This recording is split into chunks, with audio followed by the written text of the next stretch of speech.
Bonjour, bienvenue, merci de nous rejoindre dans votre émission préférée. Vous le savez, notre objectif principal, c'est de vous divertir, vous informer et bien sûr vous communiquer notre joie de vivre. Mais nous savons aussi nous arrêter de temps en temps pour pleurer avec ceux qui pleurent. Sur ce, je m'autorise à donner le top départ parce que c'est midi, c'est maintenant!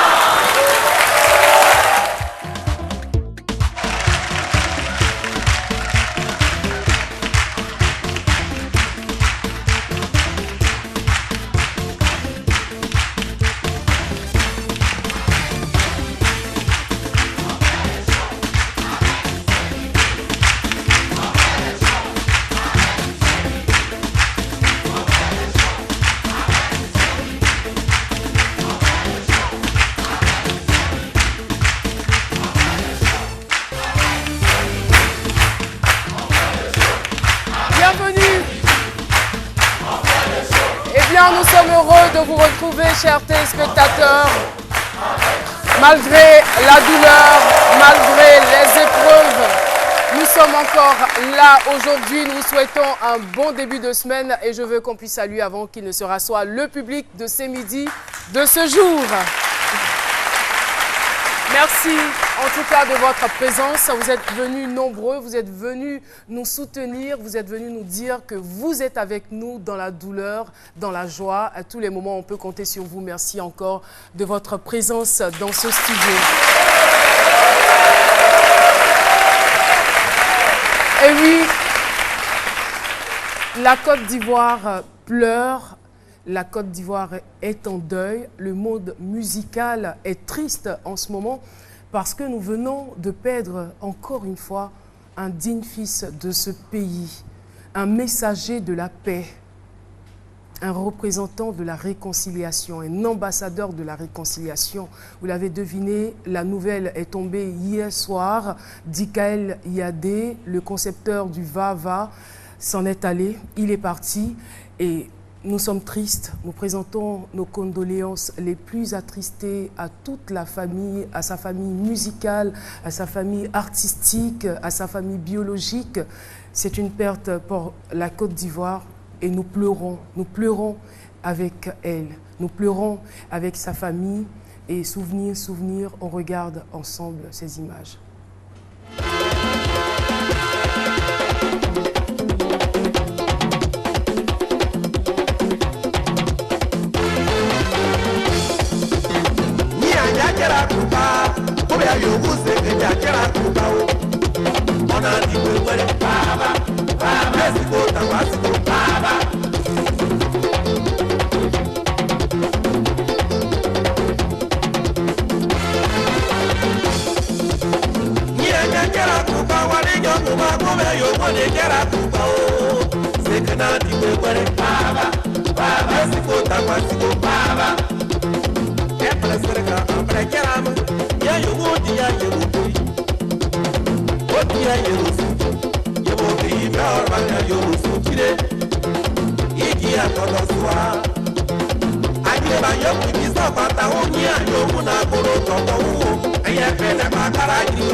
Voilà, c'était donc un hommage rendu à Dikael Yadé. Il a été retrouvé mort à Courneuve en région parisienne. Voilà.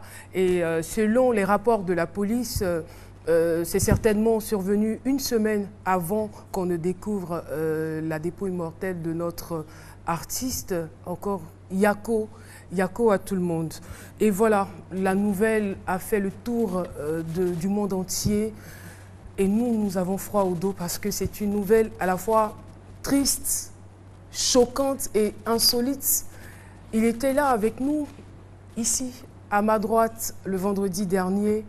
Tout s'est bien passé, nous avons bien fait l'émission, on s'est bien amusé. Et voilà, En plein concert, Papa Wemba s'en est allé. Il nous a dit au revoir. Il nous a devancés de l'autre côté. Avec la permission de la réalisation, nous allons nous remémorer ces moments encore très très récents et très frais dans nos têtes et dans notre esprit. De Papa Wemba. Parce que Papa Wemba, je l'ai dit à l'entame de cette émission, il traverse les générations, il résiste à tous les vents musicaux. Qu'est-ce qui justifie cela? Parce que je suis très amoureux de la musique. J'aime bien. Dans mes débuts, c'est vrai que ma mère croyait, mais elle ne croyait pas tellement trop, quoi. Malheureusement, elle est partie trop tôt. Elle m'a laissé. Et j'avais promis à ma mère, tant que je serai toujours là, j'irai au bout. Parce que quand on embrasse Jésus, on ne fait jamais la mi-chemin avec, quoi. Il faut aller jusqu'au bout. Et moi, la musique, c'est ma vie. C'est vraiment ma vie, quoi. Ma femme, mes enfants, tous, ils savent, quoi. Ils savent que la musique, c'est vraiment ma vie, quoi. C'est ce qui a fait que vous avez mis autant de temps, plus de 40 ans de vie commune avant d'épouser votre femme? Bon, ma femme, on est resté ensemble. Elle était venue en moi à l'âge de 14 ans. Moi, j'en avais 20. Et puis, bon, nous nous sommes mariés. On a eu nos 6 enfants. 4 ans plus tard, je l'ai amené... Ok.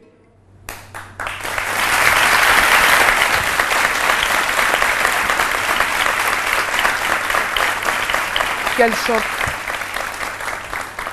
Nessie, tu veux dire quelque chose? Comme le disent les Anglais, je suis juste speechless, quoi. J'ai pas de mots.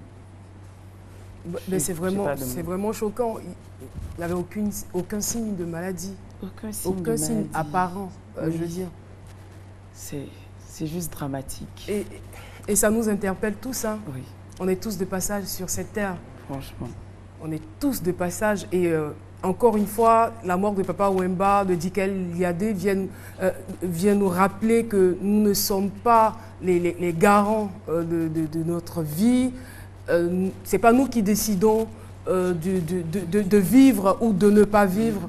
Le pouvoir émane de quelqu'un d'autre.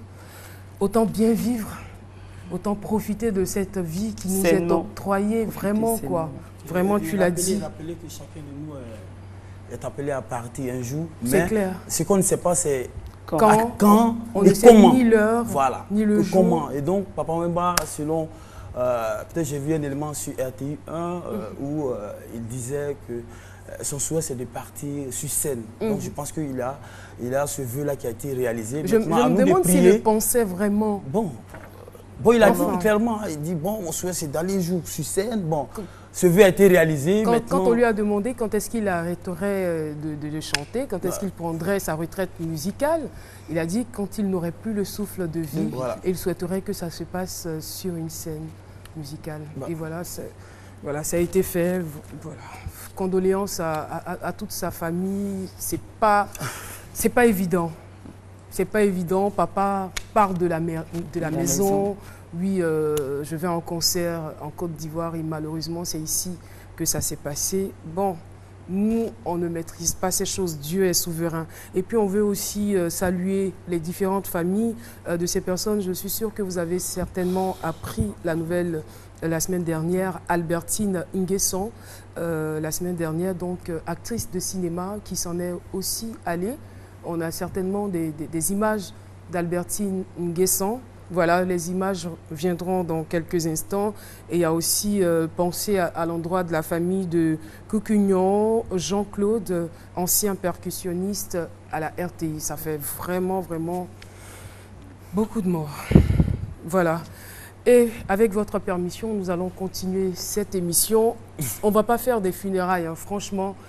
Ça fait partie de la vie. La mort fait partie de la vie. C'est vrai que chaque fois qu'un être s'en va, c'est lourd à supporter, c'est difficile, on pleure. Mais en même temps, il faut pouvoir vivre. Et pour cela, on a aujourd'hui un thème, ma vie de galère après l'orphelinat. Eh bien, la galère aussi fait partie de la vie. Et cela n'enlève rien, n'entache pas du tout la beauté de cette vie que nous avons. C'est une grâce que nous soyons en vie. Philo, je te laisse décortiquer ce thème, ma vie de galère après l'orphelinat.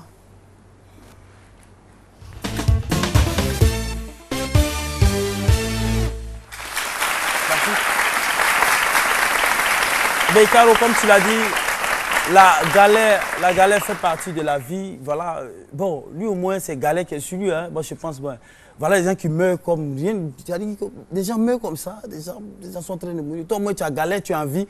Il faut remercier Dieu pour cela. C'est clair. Et voilà, la galère, moi, je pense que, pour moi, même, ça n'existe même pas. Mais la galère, c'est un état d'esprit. C'est quand tu mets dans ta tête que tu es en galère, que la galère même est là. Voilà, galère. Moi, non, si la galère, et c'est galère, tu l'homme. Galère, tu parles l'homme. Si galère, tu l'homme, c'est moi, galère ici aujourd'hui. Galère, tu parles l'homme.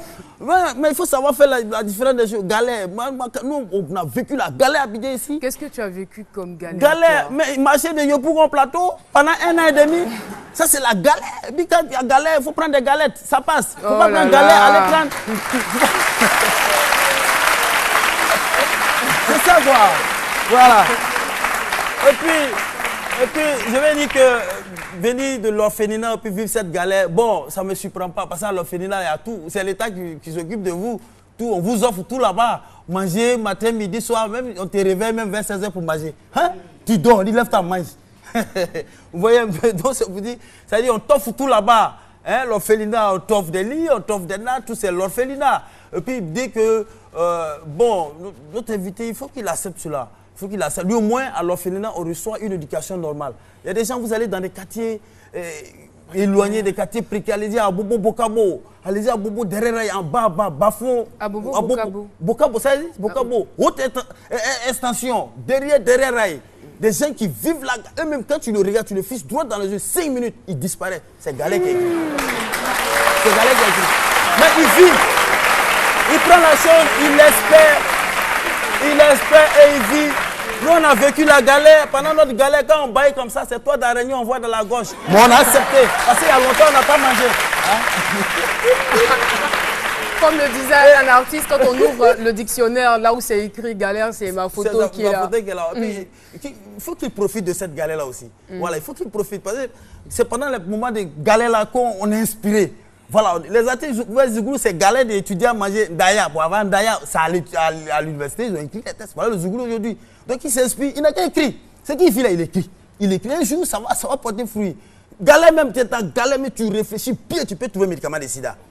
Tu peux trouver un médicament de sida. En galère même, tu peux trouver un médicament de sida. Philo, Méliane te demande pardon. Quoi? C'est pas que tu n'as pas vécu la galère. Les gens qui n'ont pas vécu la galère. Tu vois. J'ai vécu. Merci. Merci beaucoup, Philo. Ma vie de galère après l'orphelinat. Alors, Philo nous a donné un conseil. Si tu es en galère, il faut prendre des galettes. Que savez-vous des orphelinats? C'est donc la question qui a été posée lors de notre micro-trottoir. À mon avis, les orphelinats sont des structures qui sont chargées de garder les enfants qui ont perdu leurs parents